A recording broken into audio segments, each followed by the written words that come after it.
Welcome to Tox News, your only source to that rada with Chowder. Took about a week hiatus. Be back with it. And since I missed last week, that means we're gonna have to go over last week's Militia Watch today. And it seems like they're coming out with them on Tuesdays these days, so we'll see it again on Hump Day.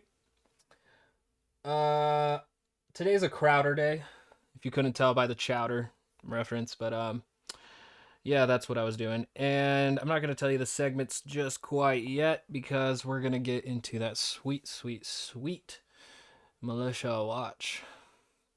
So, oh yeah, keeping up with America's most mobilized. So from militia.watch, we got this week more developments covered in the update, including updates on Capitol Police response to J6 regarding both preparation and individual response. 3%ers caught with pipe bombs, texting friends planning to use them against quote-unquote Twitter or the Democrats. Wolverine Watchmen member plans to cooperate with feds. Kansas 3%er members lose appeal in bomb plot. GOP member links to militias continue to be unearthed, and I'm just going to have to guess that's about Marjorie Greene Taylor. And then we have the DHS bulletin indicative of new trajectory. So the J6 updates, and it says, okay, yes, this seems like the story that never ends. And they begin by saying, we are almost a month out from the storming of the U.S. Capitol building by a cohort of pro-Trump demonstrators and still reading news about it every day. It's been a weekly staple for pretty much all of 2021 and will likely remain in the headlines for weeks to come. U.S. Capitol Police now confirm that they knew Congress would be targeted, as an internal report cited a, quote, strong potential, unquote, for an attack like what we observed during the day. From the new Capitol Police chief, quote, we knew that militia groups and white supremacist organizations would be attending. And this is me speaking. If they did know so, why did the National Guard not show up like they did for the Black Lives Matter protests? Just out of curiosity. Militia Watch continues. At least 12 officers of the U.S. Capitol Police Force are under investigation for their role during the J6 riot, including one filmed taking selfies with demonstrators. 2 more Ohioans? Is that really how we should call our Ohio people? Ohio's. 2 more Ohioans were charged for their role in the raid and have been taken into FBI custody. Both men, Robert Lyon and Dustin Thompson, are from the Columbus area of Ohio. The FBI also iterated that Facebook messages were widely used by those involved in the attack, too. More militia-aligned chanties were removed from the Amazon Smile program this week. All 5 had Oath Keepers or 3%ers themed names. So, wow, a lot is actually being going on that's really anti-right-wing militia, but let's keep it moving here with how 3%ers were caught with pipe bombs, texted threats to a friend. And it reads, another member of the 3%ers movement was caught with pipe bombs in his home after texting a friend that he was plotting bombings against Twitter or the Democrats, adding that he wanted to, quote, blow up a Democrat building bad, unquote. He was also researching guerrilla warfare for use against these targets. 49 guns were seized in a raid, as well as a kit-built MG42 belt-fed machine gun. Holy fuck, would that cause damage. Here's what an MG42 looks like. If you're on YouTube, you can see this. It is a massive gun, probably spanning about 3 feet long, and yeah, it's a chain gun. It rapid fires hundreds of bullets. So we have legal updates. Michigan Wolverine Watchmen surveilled Whitmer's home, plans to fully cooperate with the feds. Snitches get stitches, dude. Stay safe. One of the men arrested in the alleged plot to kidnap Michigan Governor Gretchen Whitmer has agreed to cooperate with investigators as part of a plea agreement to stop new charges from being filed against him, saving his own skin. The Michigan man, Ty Garbin, also admitted that he and his crew had surveilled Whitmer's home as part of their plot. A new bill proposing a full ban on firearms at the state capitol building in Lansing has been submitted to the legislature, following a previous ban on open carry in the building passing earlier. This would add concealed firearms to a list of prohibited items at the site. So, quick update there. To be perfectly honest with you, I don't really feel much sympathy for Ty Garbin, but I am glad that he is saving his own skin, because that could further help save more people's lives, knowing that the Wolverine Watchmen are pretty active and scheming. So we got a Kyle Rittenhouse update. After he was photographed with Proud Boys hanging out in a bar last week, Rittenhouse's bond was modified to prohibit him from consuming alcohol and to, quote, not knowingly have contact with any person or group of persons known to harm, threaten, harass, or menace others on the basis of their race, beliefs, on the subject of religion, color, national origin, or gender, unquote. Rittenhouse has become sort of a far-right figure, and the court is basically saying you need to stop doing that if you're going to try to appeal for not guilty. All right, so Kansas security force bombers lose appeal.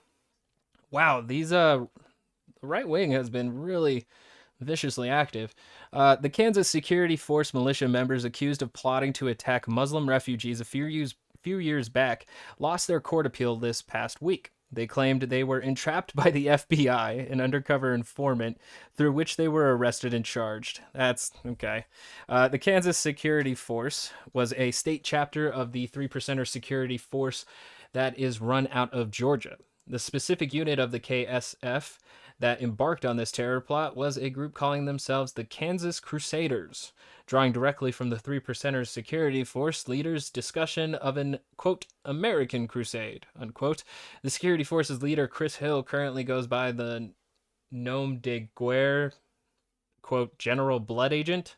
Apparently that's what he prefers to be called, and previously called himself, quote, General Holy War, unquote. So, cool, we're bringing back the Dark Ages, but this time we're going to do it with like really nice technology and the internet. More GOP connections to militia groups. So apparently we have Josh Hawley, who wrote a column defending militias after the Oklahoma City bombing. Not good. And Lauren Boebert posed for photos with Bikers for Trump and 3%ers members at a December 2019 We Will Not Comply gun rights rally. Oh, yeah. And those two have been kind of like already figures in the right wing as like these hardened patriots that have been fighting against the tidal wave of leftism. So a couple of possible extremists to keep your eye on. Indications about the future? Question mark. Militia Watch closes out with, as we attempt to read the writing on the wall before the paint can has yet been picked up, it does appear that the CVE switch from jihadis to militias is well underway. Anyway, there was some news this past week of the Biden administration threat assessments for review on domestic extremism, as well as a DHS bulletin pertaining to a period of heightened threat of violence. So I'm sure you can go to militia.watch on this update, click on the DHS, issues a National Terrorism Advisory System bulletin, and seems that they're really trying to move into the direction of actually holding domestic terrorism to account, since, you know, the FBI and many other intelligence agencies said that they are the biggest threat to domestic peace that we currently have. So that was the Militia Watch update for you. Of course, go to militia.watch for more updates and more, fuller articles, more in-depth analyses. And now for the Piece de la Resistance, 2 segments from the Chowder Show. We shall get it, and I shall hate it, because I've said it multiple times. Crowder is literally the worst right-wing show I've ever seen. I never enjoy a single piece of it, but he's back, I'm back. I feel like the return is coming full circle, and I've already done Dave Rubin, Ben Shapiro, so another reaction video. Let's get it. Okay, one other story I wanted to hit really quickly, unless I think we're done with AOC. On their way here. Yeah. Elon Musk. This is a real story. Yep. It's my boy. Okay, and I think this is important just to touch on, because it's proof positive to me why nationalism is the most potent form of anti-racism that exists, but exclusively in the United States. So Elon Musk, he's under investigation right now. And do you know why? That makes like absolutely no sense, especially without an explanation of what like nationalism is and how exactly is America exceptional at its nationalism and including everybody who lives here? Because like in a deeper sense, most like white nationalists aren't really attaching themselves to the American idea. Is that they cut like they're attaching themselves to America, but while at the same time that you have to have that like ethno-European ancestry in you as well. So like him not really including a definition of nationalism isn't that great, but most people tend to like attach their ancestry to it, and that's when it really becomes extra exclusionary, especially if you're going to talk about like the socialist nationalism in Germany. Because you know most of them were German, even the Jews, but they didn't have the right ancestry. Darn. So dictionary definition: identification with one's own nation. So, okay. And supports for its interests, especially to the exclusion or detriment of the interests of other nations. Got it. So it can work for, you know, people living in America. You can have American nationalism and not necessarily exclude black people because you feel that they are American. Second definition: advocacy of or support for the political independence of a particular nation or people, which is basically almost like another way of saying isolationism. So I just wanted to throw that out there. It's not necessarily specific, the definition either, that it has to be attached to ancestry, but throughout history, most people, and especially white nationalists, attach to that European bloodline that makes them more pure than the other Americans that are here. That's not for every nationalist. I think the Proud Boys have tried to show themselves as like this non-bigoted nationalist group, even though they're super misogynistic. But you know, their leader is Cuban, I think, of Cuban ancestry. So it gets a little bit more complicated. The fact that Crowder is just saying that nationalism is good, and especially in America, just really does ignore like the white nationalists who really focus in on their ancestry to prove their superiority over others. I do. Being good. Being good at Yeah. that. Being the best You know what? ever. We were talking about this the other day, how I was wrong about Donald Trump on a lot of fronts. I was Yes. also wrong about Elon Musk. Yeah. On a lot You of were. I fronts. like Very Elon Musk. wrong. He's a billionaire playing with his money. He's a billionaire playing with his and money. doing cool stuff. I mean, who doesn't love a billionaire that plays with their money? Who doesn't love a Batman or a Tony Stark? But, you know, with great money comes great responsibility, but who cares, you know? He's playing with it. Fuck it. I think he kind of used the system a little He bit did. with the green subsidies, but then when you look into how the system is rigged for the big three, it's not even close. Yeah. And that's fascinating to think that like the government offering subsidies for green energy is a way of like using a rigged system rather than actually just using the incentives that the system gives out. Because I mean, we subsidize oil, so let's not play around that we don't subsidize other things to create incentives. Like that's the whole reason why Amazon threw up its headquarters and had states just basically like bid on their opportunity to have Amazon in their cities. So like, whatever. And the fact that Elon Musk, the greenest entrepreneur throughout the history of modern mankind that I can think of anyway, Yeah, Yeah, I mean, he's the one that comes to the forefront just because not a lot of people like keep up with a lot of that stuff, especially since like media outlets focus in on Elon Musk because of his I don't know, eccentric ways. But the thing is that he is so green that he's building rocket ships to leave Earth and go to Mars. Like that is just so green. The fact that like the only thing that makes you the greenest man on Earth by making luxury electric vehicles for rich people, no. I feel like probably Nikola Tesla was still probably closer to an actual green energy source than Elon Musk is. had to leave California, flip them the bird to run his green company from Texas. It's just a feel-good story of the year. It is. Beautiful. But he's actually under investigation. This is, according to the DOJ, in March 2020, a non-U.S. citizen inquiring about a position of technology strategy associate, that's a mouthful, a job at SpaceX. He was asked about his citizenship status. DOJ attorney Lisa Sandoval stated that SpaceX ultimately failed to hire him for the position because he is not a U.S. citizen or lawful permanent resident. Hold on a second. Elon Musk is under investigation Yeah. for asking for papers so that he would not be breaking the law? I'm pretty sure that's...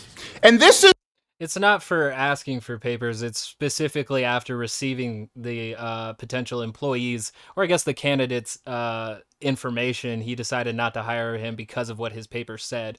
I actually looked up the story to find out what it did. Business Insider has the best one, but CNBC here has a much quicker overview.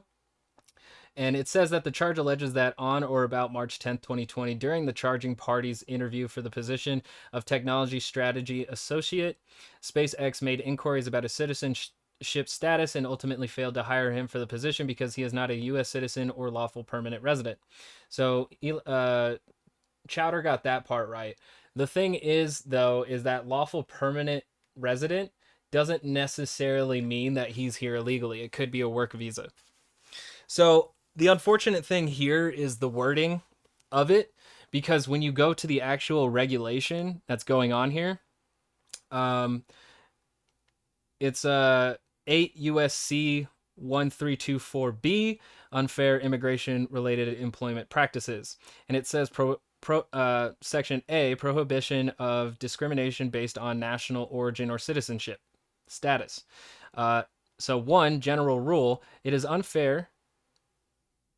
unfair immigration-related employment practice for a person or other entity to discriminate against any individual other, now here it is, other than an unauthorized alien as defined in Section 1324A H3 of this title. So, if they are an undocumented immigrant, if they are not legally here through either a work visa or what are the various other ways that you can get temporary status in the United States, this rule does not apply for you. So if it is true that he is so-called illegal, then he was rightfully not given the job. But if he has some other temporary status, then guess what? That's breaking this rule here.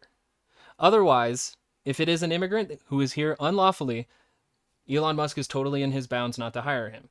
But if he did not hire him just because he does not reside permanently within the United States or have citizenship, then that is discrimination. Unfortunately, the unauthorized alien, not digging that language either, but the amount of focus that isn't brought into the exact rule and regulation of this situation is what kind of brings the ignorance into the whole situation. This is why nationalism, because that little South, that little African American, more African American than you, ironically, probably, yeah. and more American American than that commie broad AOC, because he understands what the United States of America is. Holy crap, commie broad. Oh my god, like how much more bad faith ad hominem can you get on somebody by calling them a commie broad? Like, misogyny just never occurs in the mind of Steven Crowder as something maybe you shouldn't do that often, especially, and we'll get into it later, if you want to run for office. Nationalism is not a racial identity here in the United States. It's about It's about our ideal. And let's also remember that Elon Musk grew up incredibly rich in apartheid South Africa. Calling him an African American is really stretching it, just because South Africa is this like super colonized area that was bred for white people. So yeah, it's an interesting world that we live in. But yeah, this is going in horrible directions Here. And that's why someone like an African American, Elon Musk, I want him on our America team more than I want white privileged Professor Commies. Okay? The only way to successfully vaccinate people against racism is nationalism with an identity centered on wills and principles and a shared identity coalescing under freedom. Elon Musk, your first. You see how like all of that is like really just vague enough to not like get down to the lines of like where white nationalism can insert itself in there, that we should all associate to our common identity of like Europeanism, you know? So like Crowder is basically doing the entry level into nationalism, which can take some people into a white nationalism because it's a much more exclusive and bougie bar to be inside than just regular nationalism. But working with populist beliefs, you know, you got to be extremely vague and make sure you try to include as many people as you possibly can to, to empower your movement. Draft for us. Absolutely. I can't believe they're investigating him for upholding the law. And by the way, he's being investigated because he asked the question. You can't. If you read further into this, like it started with the first charge, but it's gone this far just because the DOJ subpoenaed them last year, and they've been stretching out that subpoena for a while. And I think still to this day, SpaceX hasn't provided its I-9 forms to support whether or not they discriminate against citizenship status. So, like, the thing is like everybody fills out their employment stuff, and it'll ask you if you're a U.S. citizen or not. But there's also those other sections about whether or not you're here on a temporary work visa. The law specifically is for those people.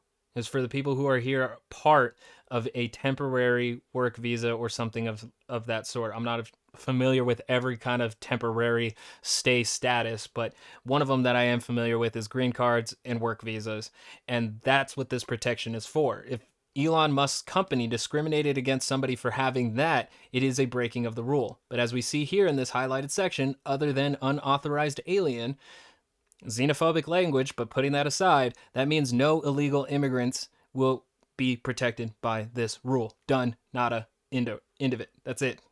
And yet they're just really filling it up as if the DOJ is really trying to protect illegal immigrants to steal everybody's job.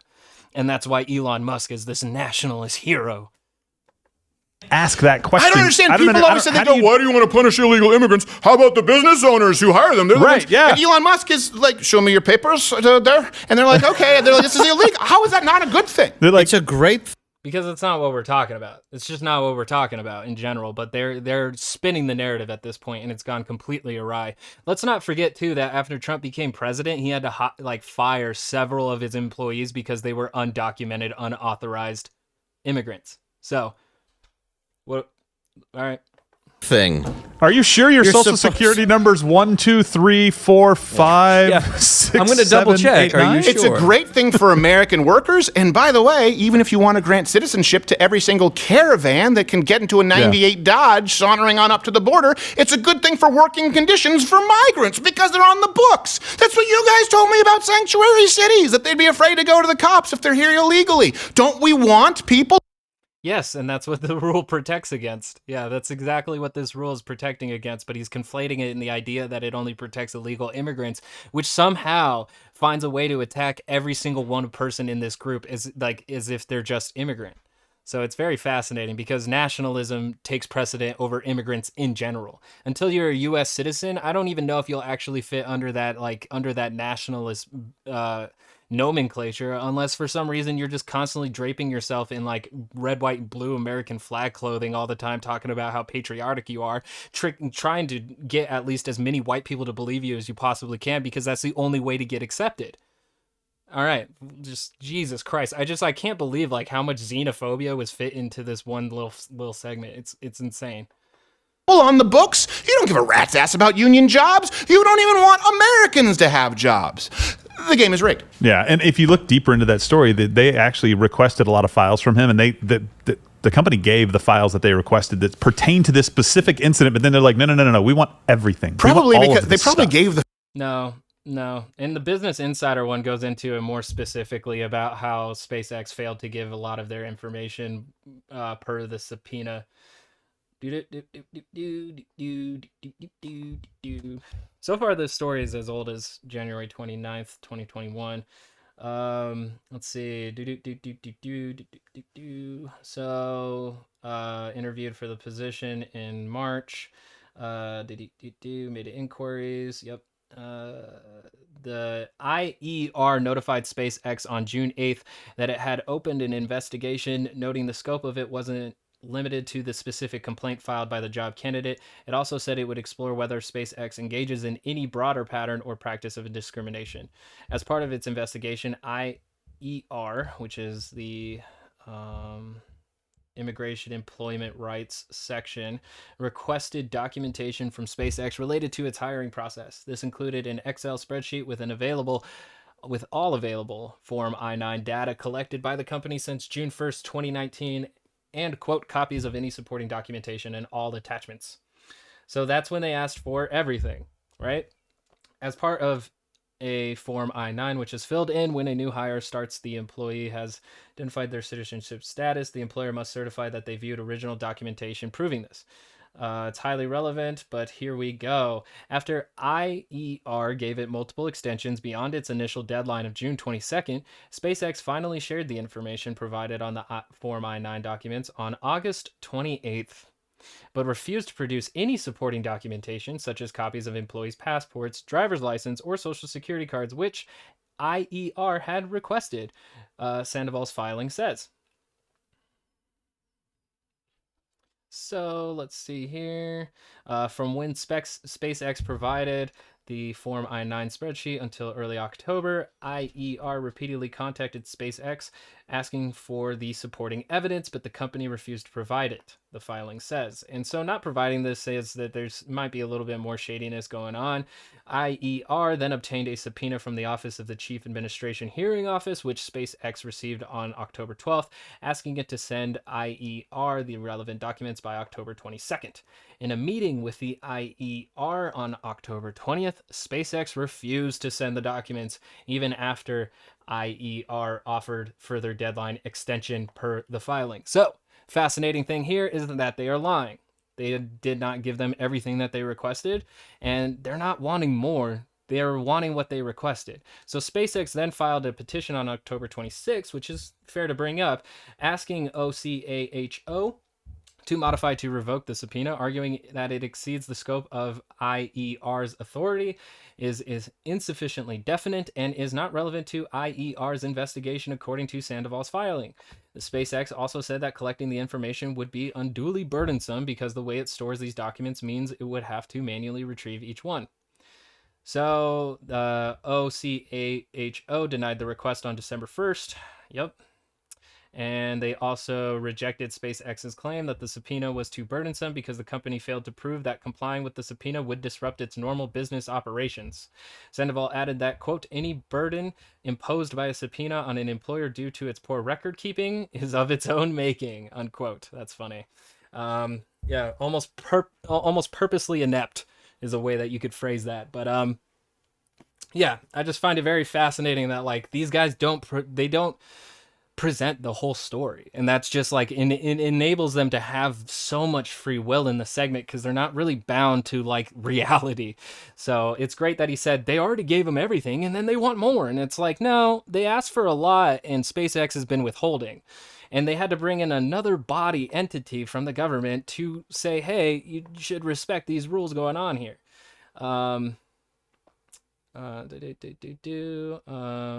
So OCHO saying the investigation is within IER's statutory authority, and the subpoena is not too indefinite, as well as reasonably and directly relevant to IER's investigation.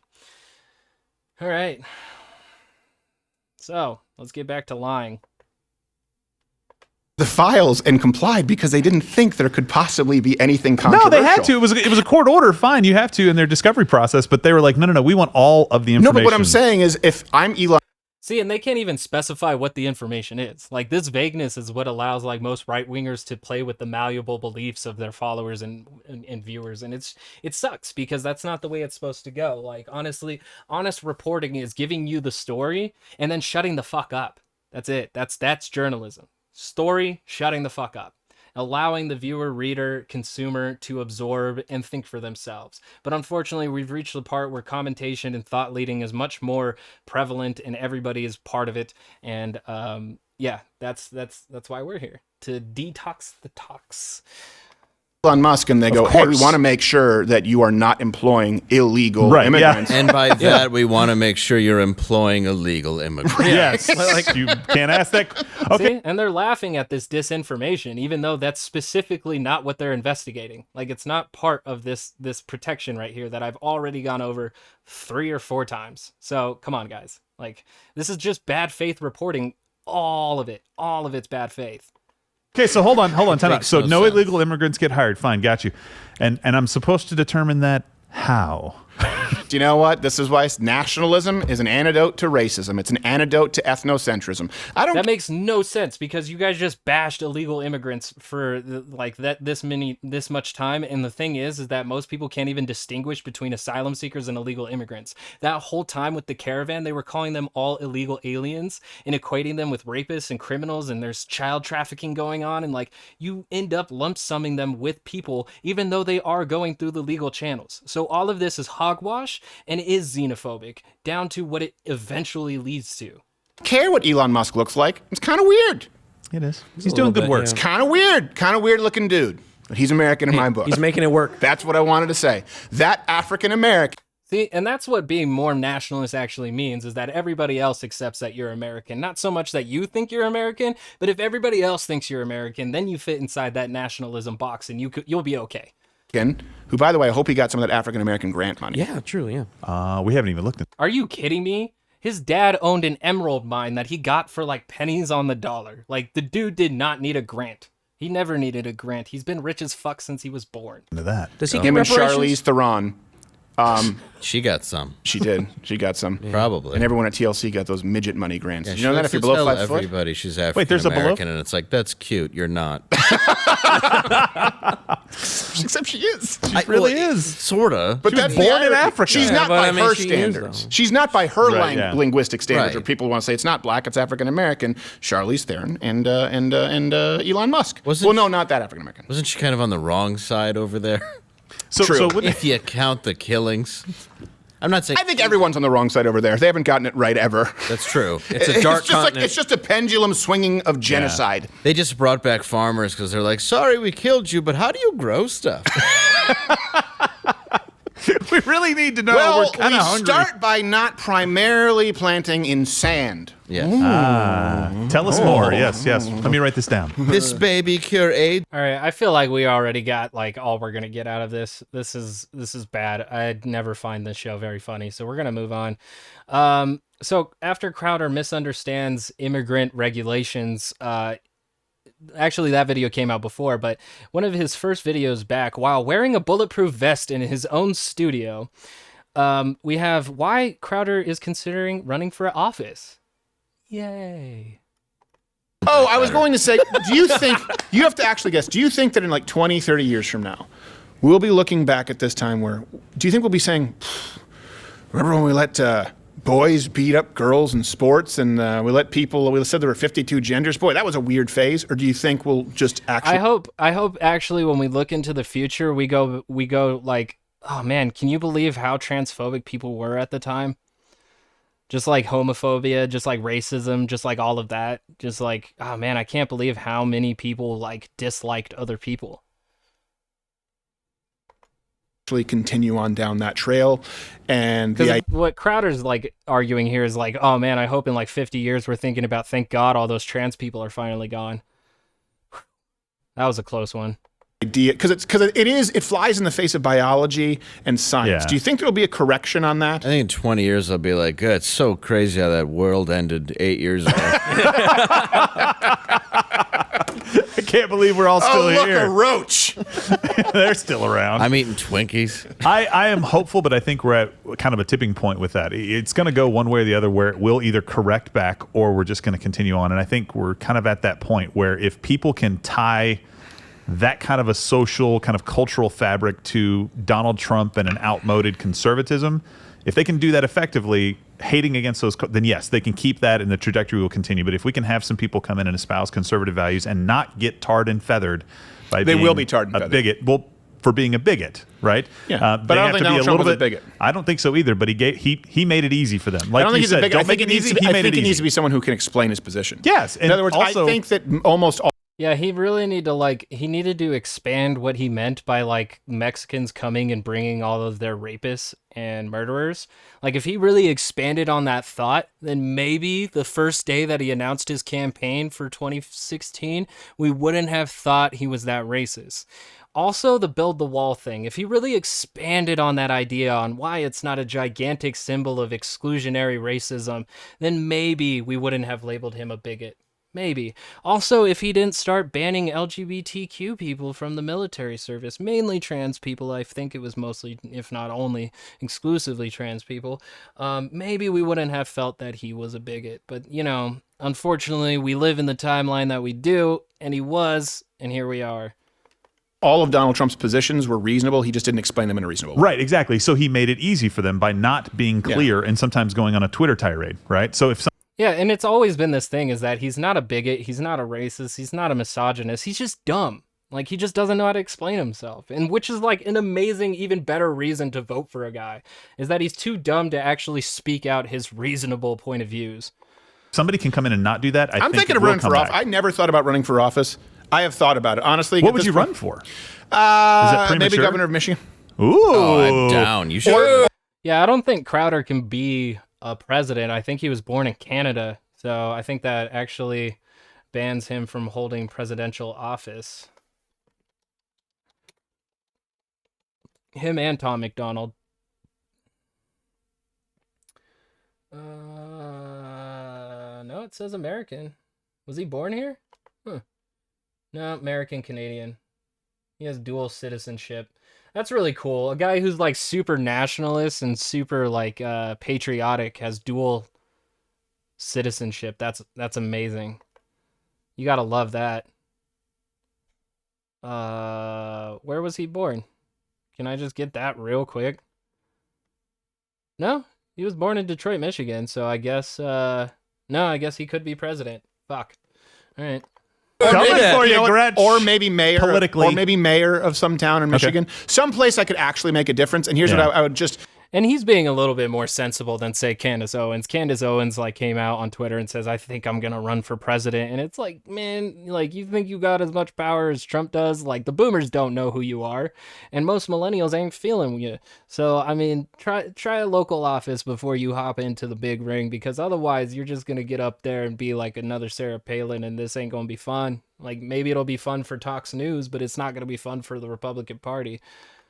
Listen, release the Vox attack video. Be like the Yep, 8 Mile rabbit. You know, tell them something they don't know about me. But the only reason I would do it is because what I am most afraid of. You know, we can leave on this unless you have a chat. I mean, like, the thing is too is like Crowder has like a treasure trove of just like horrible takes online. Like his whole existence is already uploaded to the internet, and anything that would be used against him in like attack ads or even smear campaigns by liberal news media, like, it's all the ammo's out there, bro. Like, he's gonna have to be like super conservative, which means that he's not really gonna represent everybody within a certain state or city and everything like that. So like, if he does do a city, I think he could probably get away with it a lot quicker and easier, just because he can be more focused. Cities tend to like vote much more in a certain way than like entire states do, because the state really does depend on who's already in the Senate, who's already in the House, and who's already president. For a lot of states, not all of them, but Michigan did swing blue this year. So, yeah, so that's interesting, Crowder. It's very interesting. That you think we need to hit. What I am most afraid of going forward with someone like Donald Trump, and I know Donald Trump is an egotist, and I know that Donald Trump was in it for his own self-interest to some capacity, but he also stood a lot to lose, right? Yeah. He came from the private sector. He was an outsider, and that was a huge component. But apparently, like, he was already $1 billion in debt, so really he didn't have anything to lose. Like, him running for president and then getting in contact with, like, Russian contacts through Paul Manafort, like, it seemed like he didn't really have anything to lose. And the thing I'm surprised about is like how much harder he didn't go on his coup attempt. Like, it seemed like a very soft coup attempt by Trump, and I think it's because he wanted plausible deniability in case it failed. And kind of close to the same way that like Juan Guaido's gotten pretty lucky with not being arrested in Venezuela, but Juan Guaido did do a little bit more than Trump did. But I think Trump wasn't really willing to take it as far as it was needed for him to go, just because I think if it actually had failed, he would be afraid of real consequences. And like, let's really face it, him getting charged for Amendment 14, Section 3 for aiding comfort to insurrectionists, and him getting impeached, basically banning him from holding public office again, that's like a really weak penalty for a crime that's kind of serious. So like, for him to just not hold office again, that's not a real consequence in like the real world. to the vitriolic hatred that he experienced. Yeah. And I am afraid that because of Donald Trump being held, his scalp being, hung up there, basically, not only Donald Trump, but they want to crucify anyone who supported Donald Trump, like the slave revolt in Spartacus along the road, just to let you know what happens if you support an outsider. I am so concerned now, especially in the era of social media, where everyone has stuff out there that can be used against them, that people, good people, who actually want to change the country for good will be afraid to run because they know their lives will be destroyed, their reputation will be destroyed, their families will be dragged through the... I mean, that's honestly true on no matter where you sit on the political spectrum. Like, Joe Biden was a Democrat and his son got drugged through the mud just because he wasn't even a very public individual. Like they just saw like business connections, and unfortunately he got dragged the worst kind of way, more than Joe Biden's career actually did. The mud because of the elite political system, the ruling class in Washington, D.C. And so the only people... Nice. Crowder going with some populism there. He's here for the working guy. He don't got that Glenn Beck money. Nah. He's from the ground up, dude. Drake started from the bottom. No, Glenn Beck didn't give him no money. This ain't Blaze TV. I'm just kidding. It is. He got a lot of startup. He used to work for Fox News. Who will continue to live in that swamp are the direct beneficiaries of nepotism or being given a free path so long as they play along to get along. And so the only reason I would ever consider, and this is why I am actually considering running, is because I have nothing to lose. I've made a lot of mistakes. My flaws are open for everyone to see on full display. And you know what?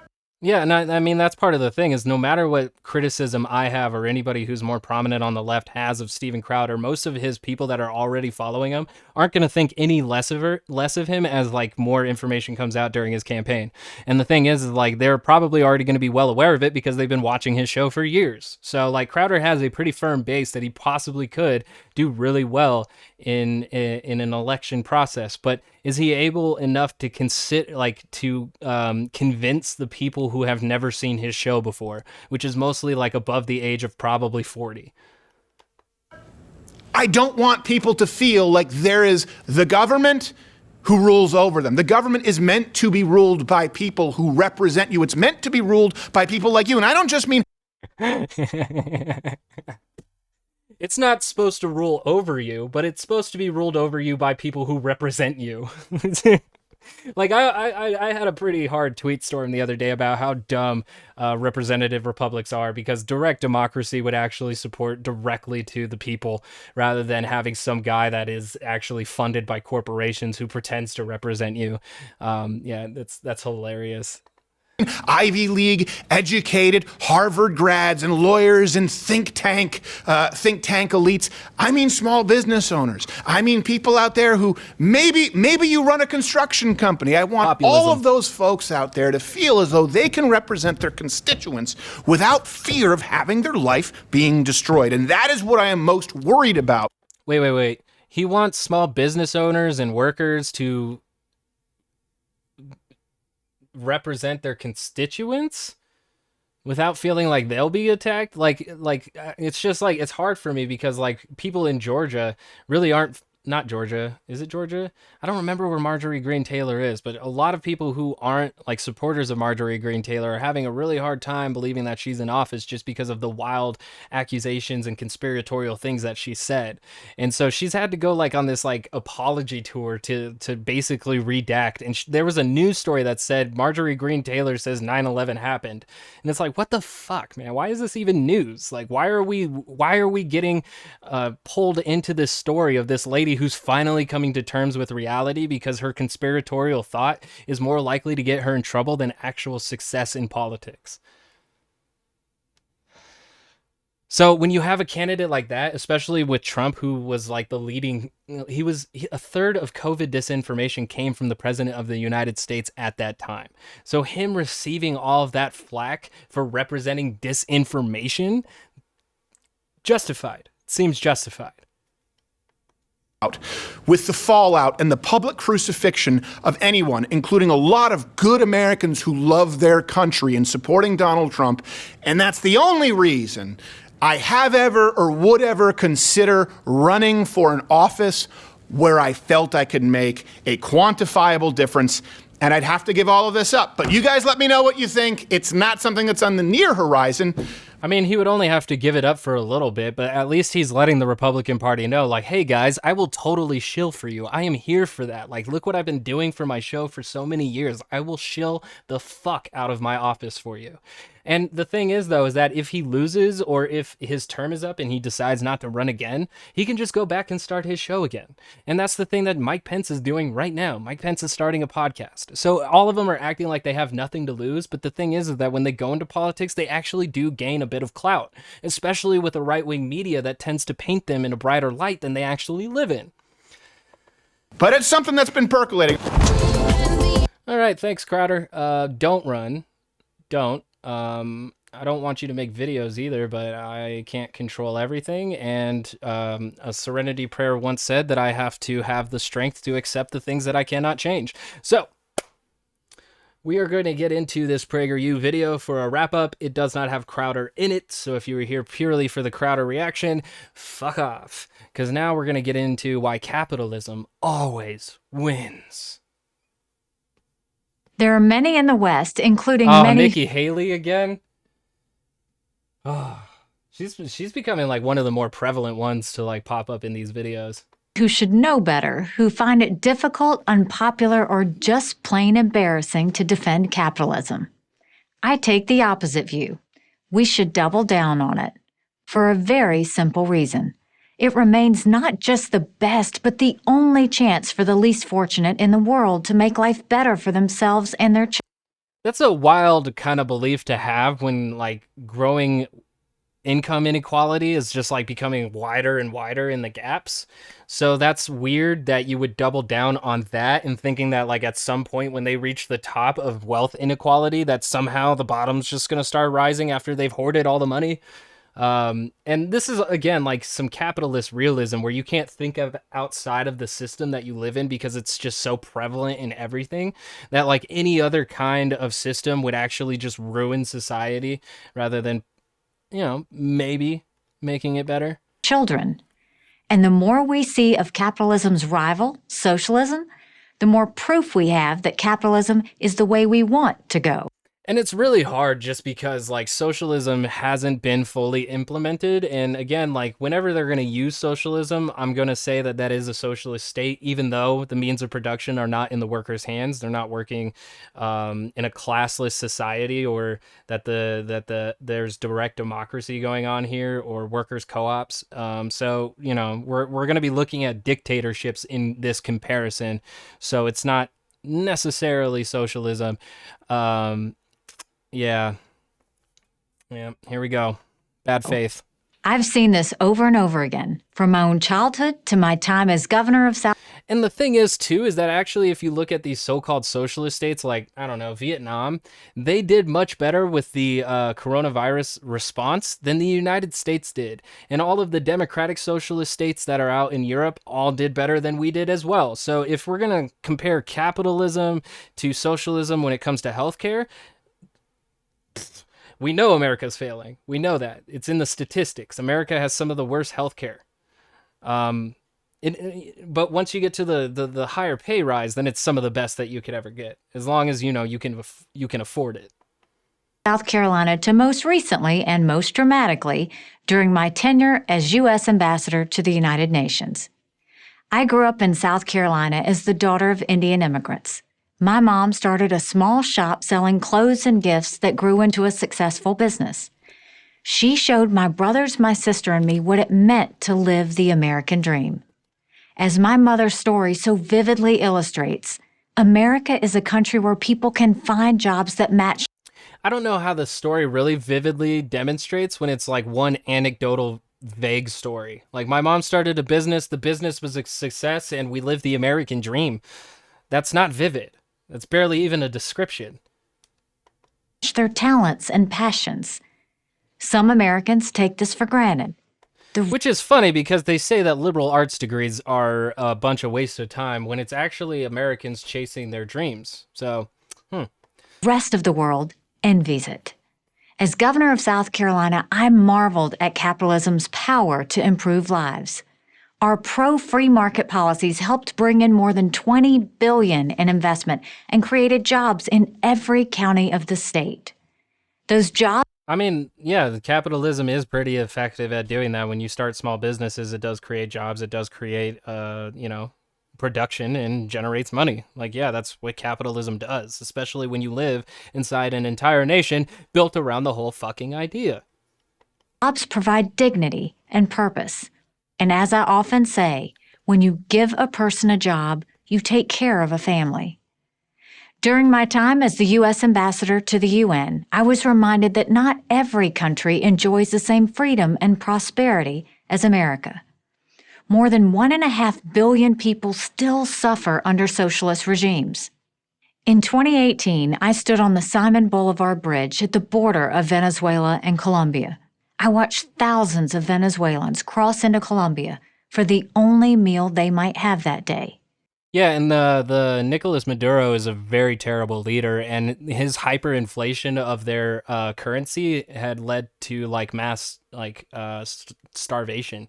So like, yeah, Nicolas Maduro is a very bad dictator, but he's not really that socialist, especially since he has so many people suffering, not having food because they don't have enough money. Socialism doesn't necessarily require people to have money in order to have food. It usually stems from mutual aid, freedom of association type shit. And Nicolas Maduro being the top of the hierarchical pyramid, again, not socialism. But we have to roll with it because Nicolas Maduro claims to be a socialist, and so we have to do this. We have to. I held a beautiful baby girl. Her mother told me all she wanted for her daughter was a future of freedom. They were one of millions of Venezuelan families whose lives have been destroyed by the country's socialist policies. So if she could name a socialist policy, I might be able to tell you why it's not a socialist policy, but she's not going to. She's just going to say it's socialism, people are suffering, and it's socialism's fault. Even though it's everybody just using it as a sticker to put on themselves and say, I represent the people. Imagine my dismay to find that socialism has become trendy here in America. American socialists claim they seek a more enlightened socialism, like those found in Scandinavian countries. But those countries are not. And yet, like, for a lot of socialists, not really. That again is for democratic socialists or social democrats, because again, like the whole structure of the economy would have to change with socialism, not by just paying people more or having more union jobs. It's actual shift in how the distribution of wealth takes place in a country. So again, we're really going in with bad faith arguments by misrepresenting actual, like, real ideologies and ideas by just misrepresenting them, where this is creating bad faith argument. Socialist. They're capitalist and offer large welfare benefits. Exactly. They're the people in government are social democrats, so it's not socialism. Exactly. This is actually on point. But ironically, to make their system work, they've had to repeatedly slash their corporate tax rates. This has actually been a trend that they've been taking for a while now, and eventually I don't see it going very well because we've been going through that same process, and as corporate tax rates drop, the burden is then put on middle class and working class individuals, and then the governments are less funded and welfare programs become much weaker. Denmark has cut its corporate rate by more than half since the 1990s. Other democracies, including Israel, India, and the UK, experimented with socialism, only to abandon it, and only then did they thrive. And again, what is she talking about? Because I'm pretty sure all three of them still have universal health care. So, like, what is the socialism that they abandoned? Did they have a bunch of workers' co-ops that they dissolved and turned into regular corporate conglomerates? What? Again, like, this vagueness, it doesn't really offer the viewer much enlightenment or knowledge. It just kind of gives them rhetoric talking points to fight off anybody who disagrees with them without actually giving full reflection or thought. And it's, I don't know, to me, it's just really weak bitch shit. Like, you could honestly be giving much more power to individuals by giving them more information about exactly how the world works. But the thing is, though, is that the right wing doesn't thrive off of informed individuals. They thrive of disinformed and misinformed and misguided. So the results are in. Socialism, however you want to define it, has failed everywhere it's been tried. A handful of elites sitting in a government office can never outthink millions of And that's not what socialism is.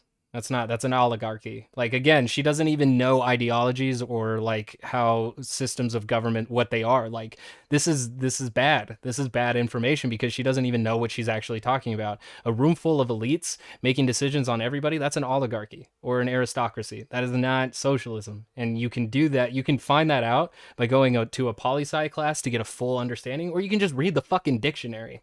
of business I'm getting owners mad. and consumers I need to making chill. millions of individual choices every moment of every day.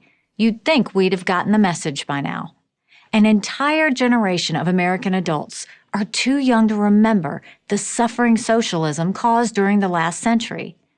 Instead of teaching students to reject our country's history and founding ideals, And again, that's not where the left is coming from. It's not about the rejection of American history, but actually acknowledging what it was founded upon, white supremacy. And that's not a rejection of it. That's just not being proud of it. schools should have a And that's kind of how you steer the trajectory of the future away from that, is by acknowledging this is where we came from. We don't like it. We should do something better. required class on the history and collapse of the Soviet Union. And again, Soviet Union is always brought in as a bad faith argument against socialism and communism. And even though the Bolshevik Revolution really claimed that they wanted communism really hard, and Stalin used the nomenclature the same way that Hitler used socialism, like the unfortunate thing is that it was an authoritarian regime, and it was an oligarchy in a lot of ways because Stalin surrounded himself with wealthy people. And the Soviet Union was terribly run. If you go to Behind the Bastards, he has like great podcasts of when like Stalin would stay up really night getting drunk with his his leadership, like his whole cabinet, just getting smashed, just totally shit faced and pranking each other. And it's just like an amazing wonder that we didn't nuke ourselves during the Cold War, just based off of how smashed Stalin was by like 1 a.m. Young people at least have the excuse of being miseducated. But what does one say about corporate CEOs who give in to social trends rather than standing up for A corporate CEO is never going to give in to socialism, because that would actually have to mean that they would have to dissolve their power and give it to everybody that works in their company. So that's never going to happen. No, that very rarely ever happens, if it does at all. The only one that the only big workers co-op that I can think of right now is Ocean Spray, and that's located out in Spain. Other workers co-ops are like here and there. And it's never because like one guy started it all and then was like, okay, I've built it up big enough and now I can dissolve my assets and give it to everybody who works here. So corporate CEOs going with the trend of socialism, yeah, no, that's not happening. And I wish she would provide some evidence or backup to her statement. But again, we're working with a bad faith argument. So here we go. a system that their own businesses and workers depend on? I'm talking about advocates of so-called stakeholder capitalism, a philosophy that retains the word capitalism but abandons its meaning. And this was brought up by, I think, the World Economic Forum in Davos. And so, they've been working pretty hard to really break down this idea. I'm not sure if it's really going to empower that many people, but it could be a decent step towards socialism if more people had stake in the companies that they actually worked for. The only thing is that as long as you have the hierarchical system and the most shares focused onto the top, the people at the bottom still aren't going to have very much decision making to go on here. So, I don't know if it's more of a band-aid to a shotgun wound than an actual remedy. Recently, the chief executives of some of America's largest companies changed their self-definition. They said companies should focus on customers, workers, and communities. That's just populist language for companies. Like, no shit, but at the end of the day, the bottom line is what matters. And who actually funds the bottom line but customers, workers, and communities, which are basically customers and workers. Communities are customers and workers. This is just politically correct nonsense. These CEOs Yeah, I agree with that statement. Yeah, I actually do. know that's what successful businesses already do. It's what they have to do to survive in our capitalist system. a company that Pander? Yeah. Have you heard of marketing? cheats its customers, mistreats its workers, and abuses its community won't be around long. Profit That's not true because Amazon's bussing, bro. Like Amazon is bussing hard and they have all of those things against them. But at the same time, they do make a ton of money because of the service that they provide, and mainly because it's convenient and not a lot of people see the actual suffering going on by its workers. But that's neither here nor there, so moving on. are what keep a business going and allow it to thrive. They generate the funds needed for more job creation. You don't need an advanced economics degree to understand this. So why are these CEOs so anxious to embrace this in-name-only capitalism? Probably because they think they need to placate the noisemakers on the socialist left. But that's a fool's game. The left is never satisfied. So Never. As long as things are shit, never. let's defend what works. And what works is capitalism. 8 million people dropped below the poverty line during the pandemic, while billionaires and mostly billionaires, made $1.9 trillion during the pandemic. I actually think it was more than that. Wasn't it like $3.5 trillion?